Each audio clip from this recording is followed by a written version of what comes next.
journey of parenthood is full of adventure that is marked by affection, challenges, and of course the joy of seeing your child grow and flourish. But have you imagined raising a child in a silent world? Spoken language is the greatest communication barrier in a silent world. If you have your sense of hearing intact, you get to listen to information from any source as long as you understand the language. But for those with impaired hearing, they have to use sign language in their communication. According to World Health Organization (WHO), over 1.5 billion people are affected by hearing loss. Of them, nearly 1 out of 3 need hearing care. 80% live in low and middle income countries. However, for the deaf mothers going to deliver in health facilities largely operated by those who can speak, often face unique challenges during pregnancy, childbirth, and postpartum.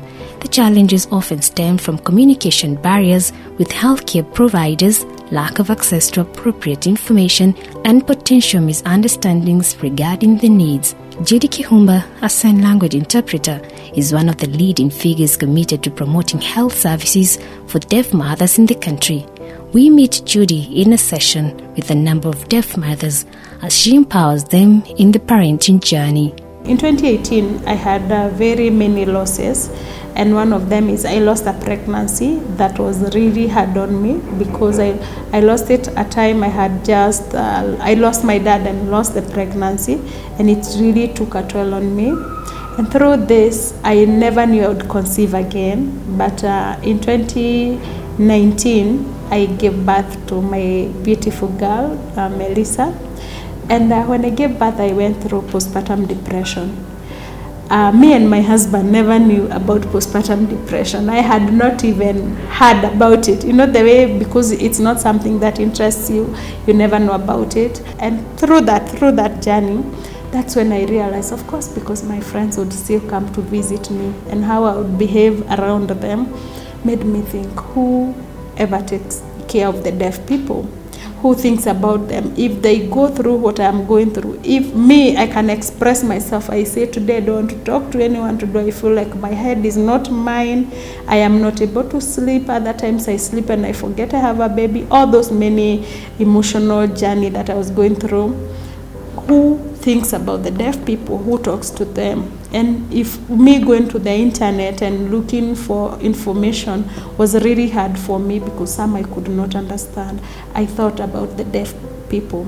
Judy tells us of her delivery journey, having no clue on what happens in a delivery room, walking with a deaf mother to a delivery room and seeing the struggles they go through, opened her eyes in a profound way and gave her a reason to keep on raising her voice for their sake. One of the greatest challenges is communication, because especially if a mom is giving birth through through normal delivery, you'll find that when the doctor tells them, the doctor wants to tell them, push or stop pushing or just to communicate with them, it becomes very hard. Sometimes they do the opposite of what they have been told to do because they are reading the facial expression of the doctor, which sometimes doesn't match with what the doctor is saying. So the greatest challenge has been the communication part. And through this, I gave myself to be working with deaf women, and especially the maternal journey.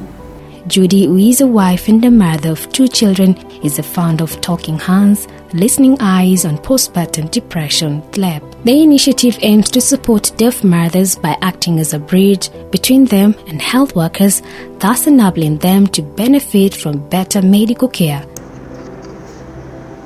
Our vision is to see deaf mothers raise their children globally, not only here in Kenya, globally, in an environment that they're able to take control of their lives and also for the lives of their children. With increased cases of gender-based violence in the country, Judy hopes to open a counseling center and a rescue center, especially for the deaf, since the majority also face GBV. We are in the process of creating a call center for the deaf people, and this will be both video and SMSs. And I am looking forward to that day. Catherine Kenya talks about her experiences as a new mother, raising a child in a silent world. Amidst the challenges she has encountered living as a deaf mother, her daughter keeps her going.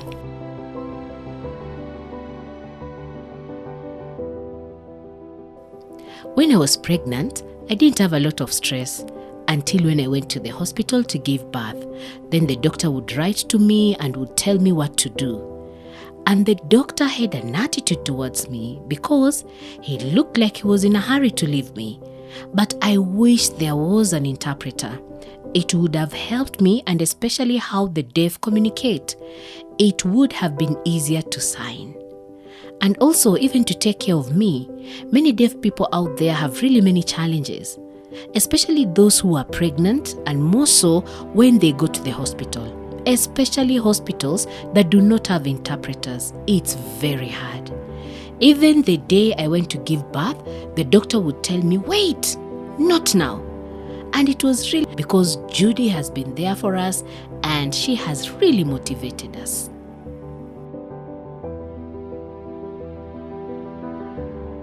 In an effort to ease the communication challenges between the mother and the child, Judy has come up with a baby monitor innovation that is proven to be beneficial to the mother to understand some instincts, such as when the baby is crying. The baby monitor also serves as a maternity trigger, which serves also as a communication pathway between the doctor and the deaf mother. I had a friend who the neighbors, anytime the baby would cry, because the neighbors didn't know how to wake her up, they would throw stones on top of her rooftop, and it really affected the baby.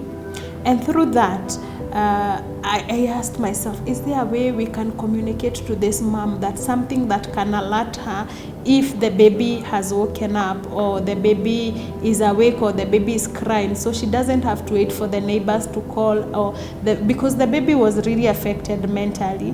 And through that, an idea came. I drew this in a paper because I didn't have a tech person who would help me, who would guide me. So I got this idea of having a baby monitor that is really focusing on deaf people only. We have very many monitors, but this is purely for deaf women.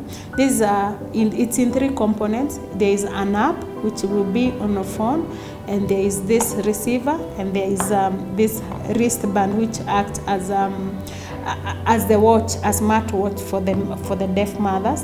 So what happens? If the baby cries, let me put it on. If the baby cries, this receiver, this handset, which is a smartwatch, vibrates. Because it vibrates and lights the light like that. So yes, this innovation is in a very, very fast prototype, so we are looking forward to develop it further. Most of the deaf women lack access to healthcare information that leaves them out of essential care that they should seek. This has resulted to communication barrier in hospitals, especially during giving birth or taking the children to hospital, as most of the healthcare workers, especially midwives, lack deaf communication skills. For deaf women, this can mean longer hospital stays and more complex postnatal needs in both the hospital and community environment during pregnancy and birth. This has, however, sadly led to challenges such as misdiagnosis. So the issue of misdiagnosis is quite possible, and especially when you're asking questions to do with an infection, for instance. So it is very easy to misdiagnose, but when we go on to do the testing of her problem, because we go through physical examination, after history taking, then taking through laboratory work and all, we will still be able to diagnose. According to Jane Omogo from National Council for Persons with Disability and CPWD, health workers should have at least basic sign language skills to close the communication gap between them and the deaf mothers. To mitigate this, the Council has rolled out a program to train various health workers. Before we start, we rolled out the program. there used to be very high mortality rate for the mothers. Because what you need to understand about deafness, it's invisible. It's an invisible disability. So you can't just look at a person and assume that this person has a disability. The only way that is that you'll be trying to talk to that person, and then the person will be talking back to you. And there you may think that either the person is not feeling well, the person is ignoring you, or other factors, or the person doesn't know you, that's why they don't want to talk to you. So by the time you realize they are deaf, you find that there might be a lot of challenges. When you come to mothers, especially when they are delivering, that is usually a very, very distressing situation. So you may find that mother who is having a baby, the fact that they are in pain, they may not be able even to communicate, and the nurse may not be able to understand that this person actually cannot talk. And since most of the times the nurses are overworked, you find that they may not be able to respond appropriately. They may not be able to ask whether the person hears. And as Kenya strives for an inclusive society where everyone is taken care of irrespective of the unique needs, the inclusive health needs of the deaf community should be incorporated not just in maternal health care, but in all healthcare needs to ensure that the universal health coverage policy of access to healthcare services for all is achieved. Deaf women are mothers like any other mother. And if the normal, I would say in quotes, the normal women or the able-bodied women go through struggles of motherhood, the deaf women go through it double or triple because of communication barriers. So if each one of us in this country would make a safe space for them to know, I have a neighbor who is deaf, I have a sister who is deaf, I have a brother, I have a mother, I have a sibling, I have somebody I know who is deaf and they need information. Be intentional in allowing them to get the right information would make a very big stride in the mental wellness of deaf people.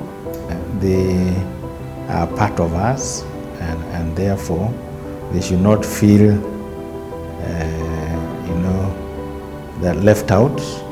They should feel part of the society in which they live, and for their mental health, because that's another issue, they need to be understood by the rest of the population, so that sometimes when they are not understood, they tend to be quite aggressive because of that misunderstanding. And I would recommend that many people, as many as possible, to learn the language so that they can communicate with them.